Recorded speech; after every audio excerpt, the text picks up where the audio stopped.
Welcome to the Mobile Home Park Mastery Podcast, where you will learn how to identify, evaluate, negotiate, perform due diligence on, finance, turn around, and operate mobile home parks. And now, here is your host, the fifth largest mobile home park owner in the United States, Frank Rolfe. America is a really big place, a lot of territory to cover. So where in all that territory should you look to buy and operate a mobile home park? This is Frank Rolfe, the Mobile Home Park Mastery podcast series.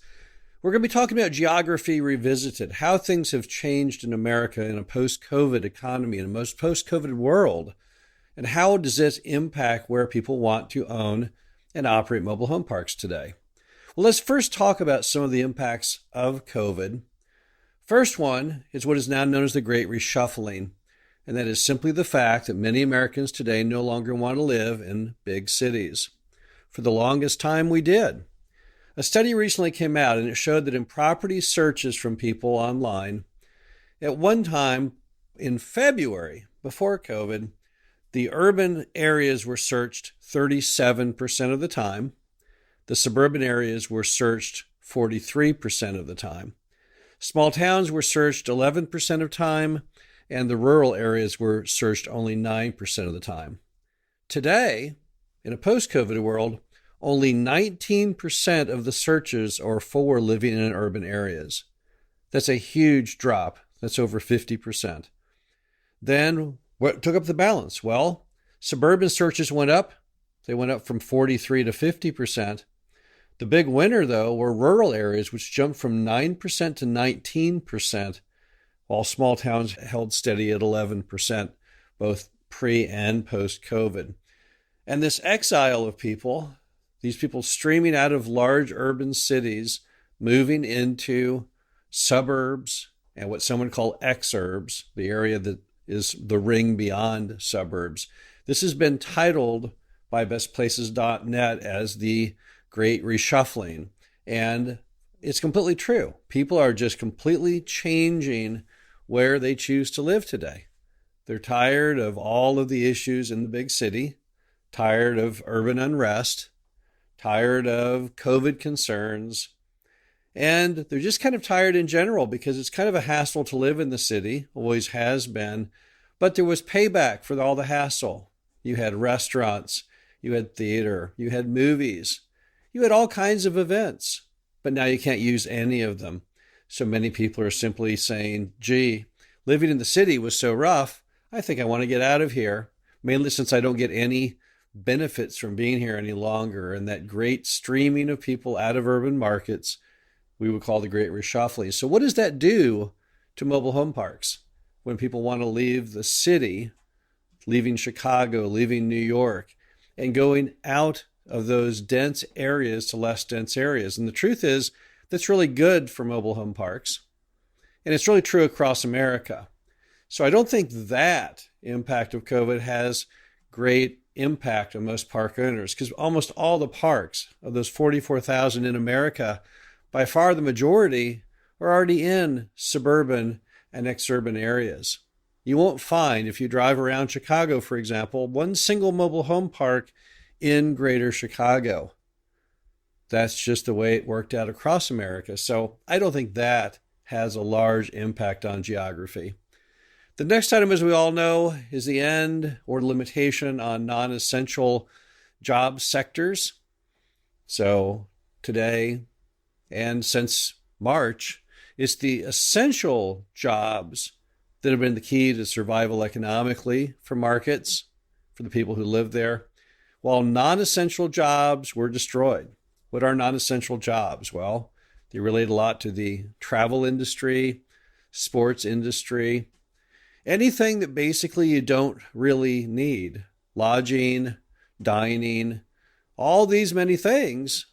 The government pretty much said, nope, these are not important enough to stay open during COVID-19.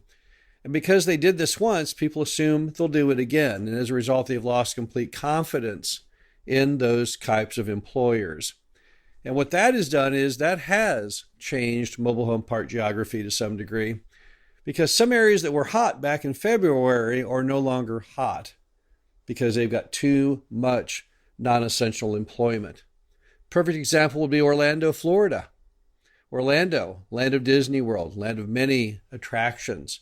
What happens when those attractions close or the amount that can go through those turnstile gates are diminished? Quite a lot, actually. What's happening is, as these markets with heavy concentration of non-essential jobs, as they can't hire people because they can't let customers in, those jobs, those careers are ruined. Look at Las Vegas, for example. Look at the decline in the revenue of Las Vegas this year. It's stunning. Revenues are down 80 to 90%. What does it mean? Well, it means that mobile home parks, just like any other form of housing, do rely to some degree on employment. Sure, we have lots of retired people who live in many mobile home parks, but we also have a very large core of those who need jobs. And if there are no jobs, they can't stay in that area. So I think right now, COVID has created kind of a new focus for park owners on areas that are heavy in essential employment. What are the essential employers to us? Well, my favorite essential employers are government, education, and healthcare. We also like agriculture.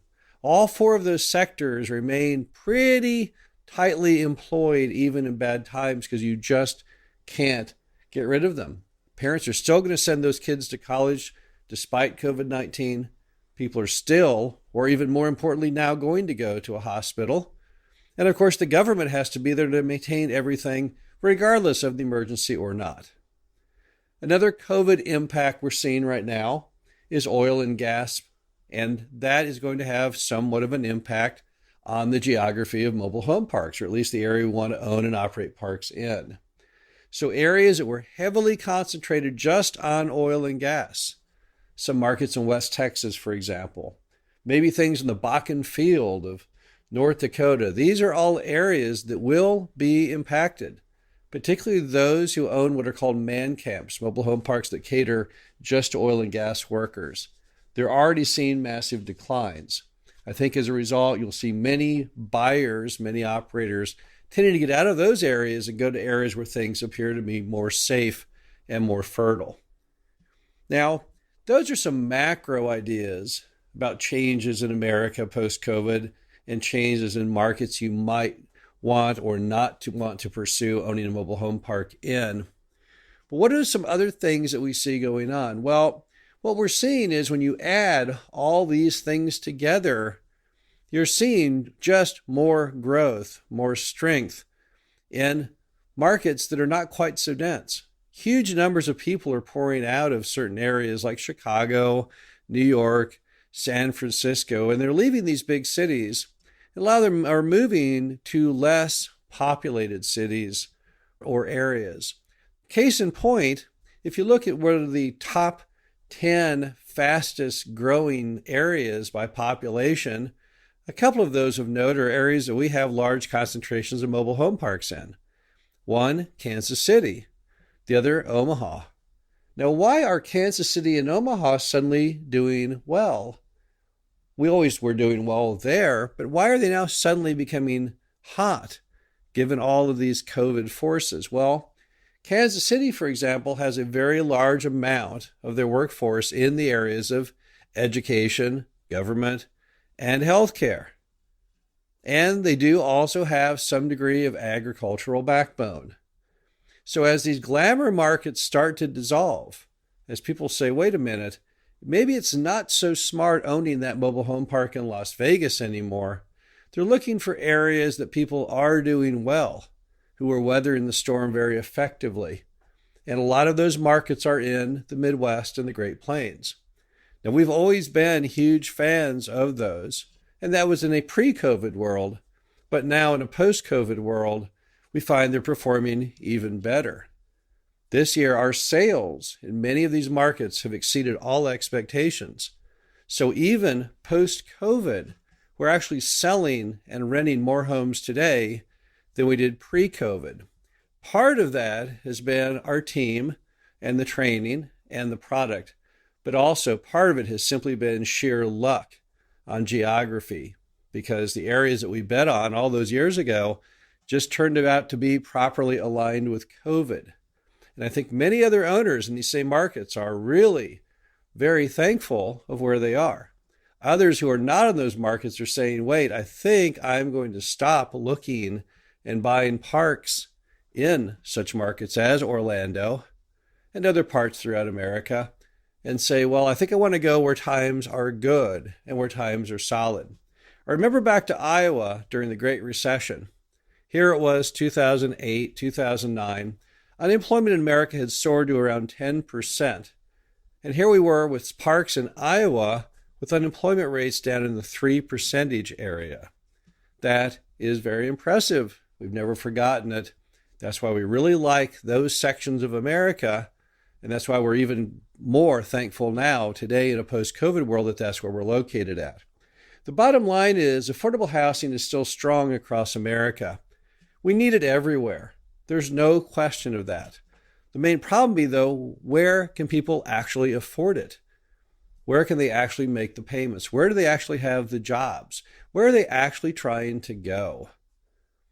It's the smart people who think through these issues and look at long-term forecasts that will make the best buys. Those will be the markets that do the best in the years ahead. Those are the parks that will see the largest increase in rental rates and in occupancy and probably be the most profitable. So perhaps the main message is look around you, look and see what's going on. Open your eyes. Don't use the herd mentality that some people use in selecting mobile home park markets or markets for any real estate sector. Be an independent thinker, look at the mega trends, decide accordingly. There's huge opportunity in affordable housing and in mobile home parks, but perhaps there's a little more opportunity in some areas of geography than others. This is Frank Rolfe, the Mobile Home Park Mastery podcast series. Hope you enjoyed this. Back again soon.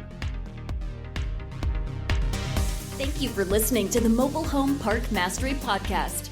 Be sure to visit us at mhpmastery.com to subscribe to the show, read our show transcriptions, and access all of our great information on mobile home park investing.